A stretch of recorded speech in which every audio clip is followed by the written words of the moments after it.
Guys, for today's video guys, magbahog tag baboy na mo guys. Kina ako'y nag-alaga ko ng baboy. Tara, tingnan natin. Magkuha na tayo, magpakain.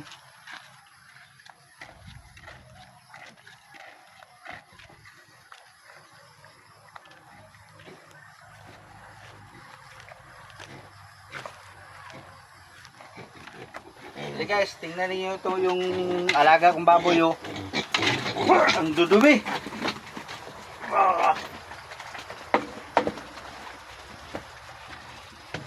Itong alaga kong baboy guys, ano pa to?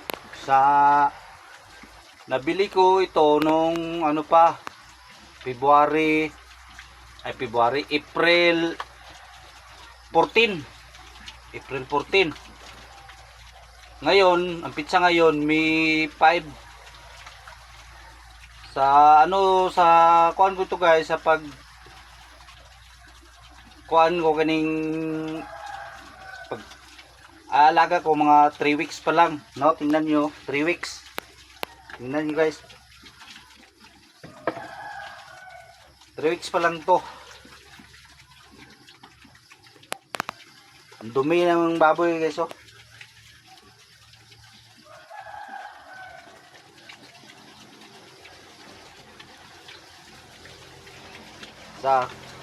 Video lang.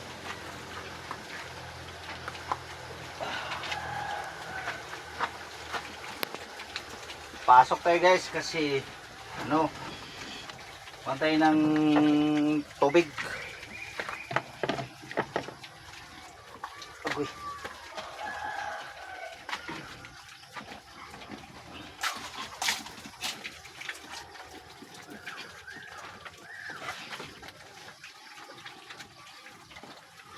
Pasok tayo ng kulungan guys. Agoy. Kasi madumi.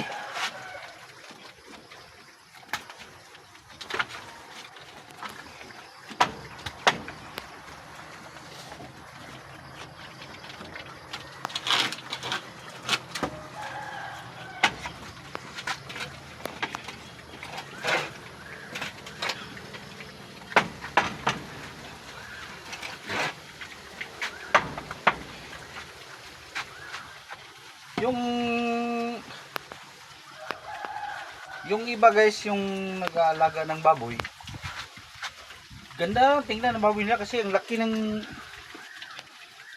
katawan ng baboy nila. Pero itong alaga ko, liliit. Ano ba to?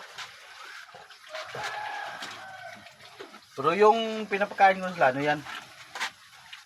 Hog starter grower. Yun ang pinapakain ko.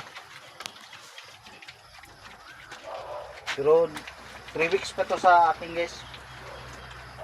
Oh, dumi, maraming tae kasi dito sa amin guys, walang tubig dito. Kailangan pa namin mag-igib.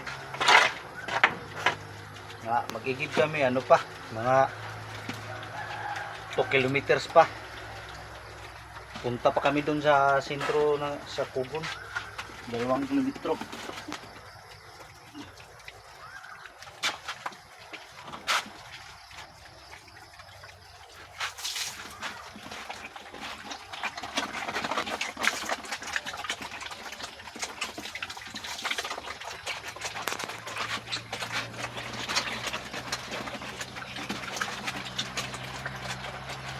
Oh.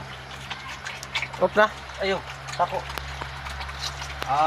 Yung mga nag-aalaga dyan na matagal na, comment niyo lang sa akin guys. So, anong vitamins ba na, kasi nakita ko sa iba, ininjikan nila dito sa yung leg sa baboy ng vitamins. Hindi ko alam kung ilang days yun bago injikan, tapos hindi ko rin alam kung anong klaseng vitamins yung ini-inject nila. Kaya i-comment lang niyo guys yung may mga alam sa pag-alaga ng baboy ng ganito, ng backyard.